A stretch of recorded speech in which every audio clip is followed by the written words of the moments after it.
Well, welcome to the MAM Journals.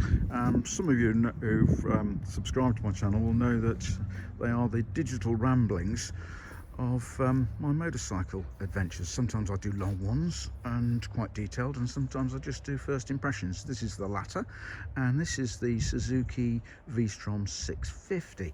I'll just tell you a little bit about the technical specifications of it first. It's a 90-degree V-twin. It produces 70 brake horsepower and 62 Newton meters of torque, and according to Bike Magazine has been tested at 115 miles an hour, which is sounds about right to me. There is a little bit of an amusing story on this one, in that the reason why I've got the bike is not because I was planning to do a review, but because King's Two Wheel Centre have been doing some suspension work for me on one of my other bikes, because they specialise in suspension as well as other things. And I dropped a bike off there because they wanted to do something with it, and they just threw me the keys to this. Now, I actually just took it out. I did 3 roundabouts and approach ramp to a dual carriageway, and thought, what on earth am I doing spending a fortune on suspension when you can get a 650 that handles as well as this? Because of course I just leapt on it and I hadn't noticed that it's actually got Nitrons fitted, and I'm a bit of a fan of Nitrons, and they're very, very good suspension. And I know, as I say, it was took me literally a short period of time to realise this thing handles, and it has actually got the top of the range equipment on it by the look of it. It's got the adjustment on the rear, and the other nice thing about this one, actually, particularly if you're somebody who sometimes has a pillion, sometimes doesn't, and you like suspension set up properly, it's got the hydraulic adjuster there, so you can get the preload without faffing about with the threaded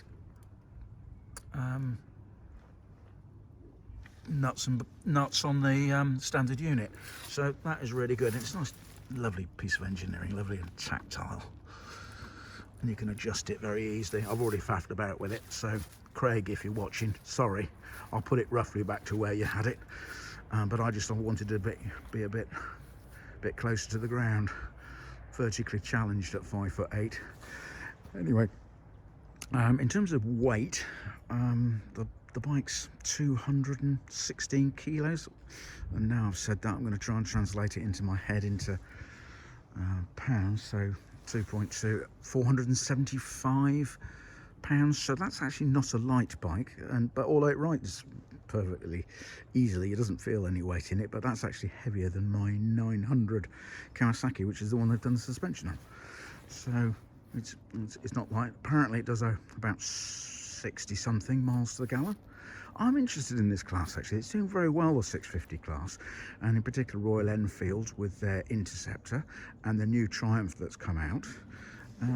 They're very popular, they're selling. So it makes me wonder why bikes of this sort of mid-range capacity stroke power are doing so well, but I suspect it's to do with the amount of traffic on the road, the speed control that's now increasingly prevalent in society, and the conditions of the roads. You know, there's very few times when you can actually really use significant performance, and these are very capable all-round bikes.